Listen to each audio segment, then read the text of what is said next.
Chapter 92.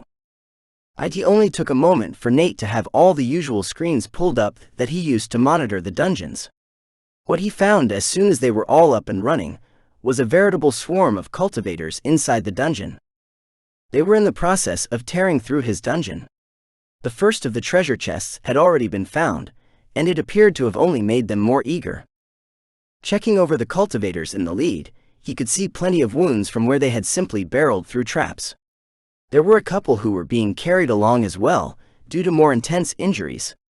There was no way for him to check to see if anyone in the group had died already.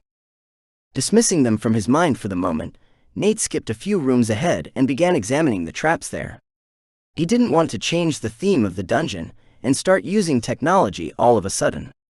It might just be him being stubborn, but it felt wrong to change the theme like that. What he needed was something that remained on theme but was either stronger, which was getting hard to do with his knowledge, or he created unexpected traps.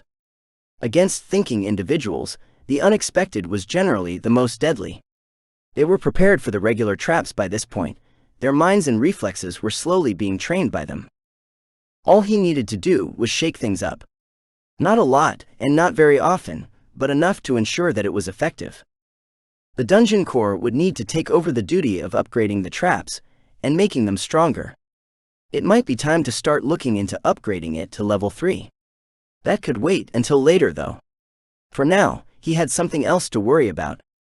The modification he was thinking about doing was akin to a crossbow above the doorway with an explosive-tipped arrow.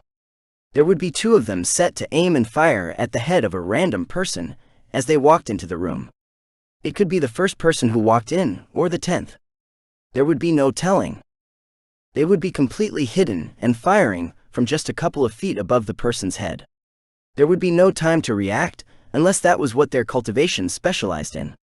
Even then, they should still get damaged by the explosions from the dual crossbow bolts hitting the ground. There was more he could and would do, but Nate wanted to see how they reacted to this little treat first. While he waited for the cultivators to arrive at the room, he began to put traps around the next treasure chest.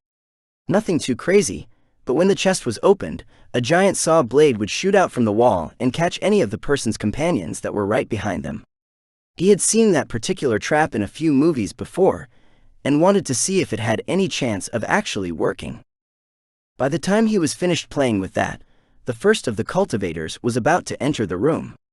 If he watched carefully, he could see the pressure tighten around the trigger assembly with every person who entered.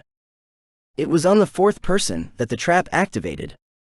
In an instant, the cultivator's head was vaporized in a cloud of red mist that was quickly overtaken by the actual explosion caused by the crossbow bolts. Without the need to worry about having a person draw the crossbow, he had been free to make it as powerful as he knew how.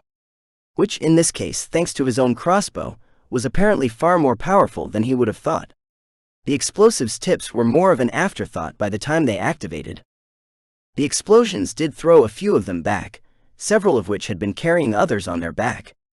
The resulting impacts against the hard walls and floor dealt even more damage to the group, which was nice. It just hadn't been the main form of attack, as he had originally imagined it would be. Above the doorway, the trap reset, and he could tell by the pressure on the assembly that the wait would be longer this time. At least it would have been, originally. With how fast the attack had been, no one seemed to know where it came from, and instead began rushing around looking after each other. Every time one of them stepped out of the room, and then back in, the crossbows came a little closer to firing a second time. The power of the trap had been exceptional, but the confusion it caused, at least this first time, was beyond his expectations. It did give him an idea of what he could do for the other traps in the dungeon. He had never really tried to improve the throwing mechanism that flung the spears. He had also mainly left the bows and the arrow traps alone, concentrating instead on the arrows. The RISC computer itself had modified the bows at least once, but he hadn't done anything with them that he could remember. It was time to change that glaring oversight. This was clearly an area where his real-world experience could make a huge amount of difference in how they operated. It was something to think about for later. Right now, he wanted to see how they reacted to the trap activating a second time. Another person passed through the doorway, and their head vanished from their shoulders. The explosion followed a beat later, atomizing most of the body and flinging the sole other person that had been too close into the wall. The resulting panic was much less pronounced this time around, due to the limited casualties. It had proven itself effective as a trap, and that was enough for Nate. Turning his attention away from the invading cultivators, he instead began working on upgrading the bows behind the arrow traps and the throwing mechanism for the spears. When he looked over the original spear traps, he became especially ashamed of those. They were using a bent leaf spring to fling the spear out of the hole. It had been modeled after the old trap he remembered seeing on TV that used a thin bent tree to provide the springing force. Really, it was no wonder that they weren't doing better.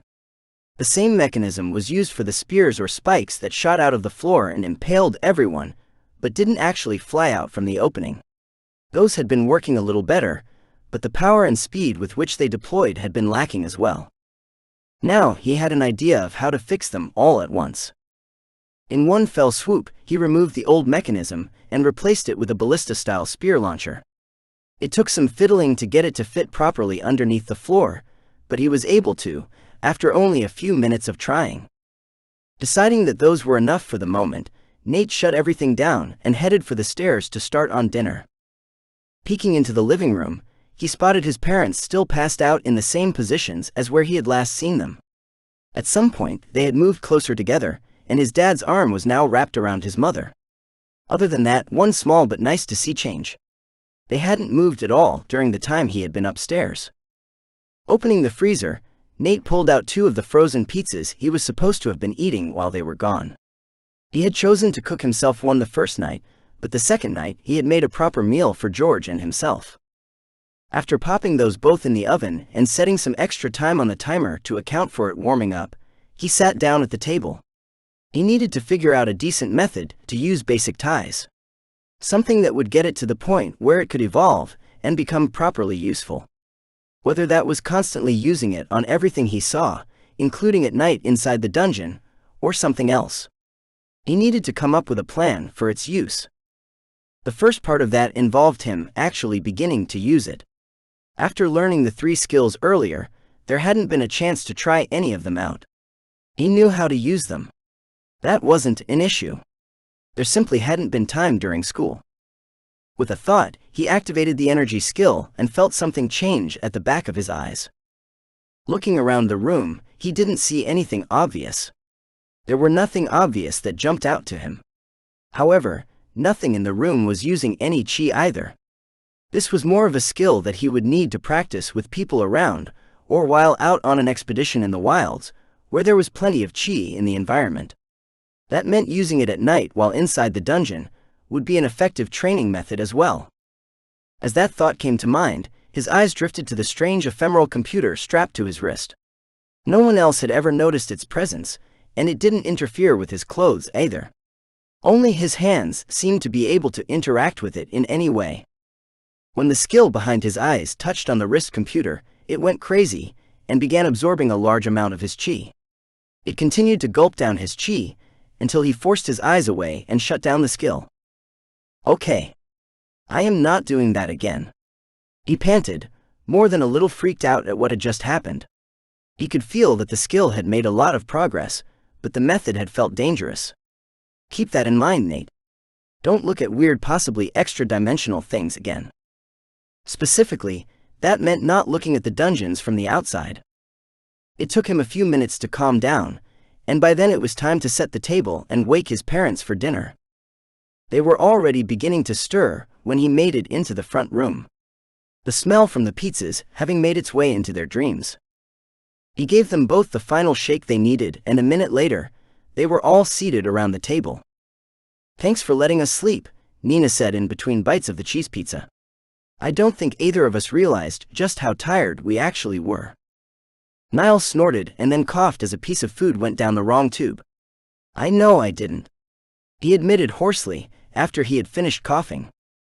"It was fine. It gave me time to finish cleaning up everything in the garage and do some homework. I still need to switch the washer load over to the dryer. I forgot to do that."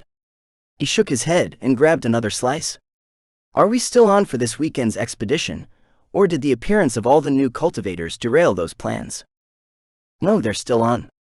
If anything, that area should be safer than where we were at. I doubt the cultivators we met will come that far inside before turning towards the interdimensional zone, where the structure is. His father answered, drinking some water and gently rubbing his upper chest. The table was silent for a minute as they tore into the food. Whatever happened to your old boss? The one who did that pump and dump thing on you last week? Did they ever catch him?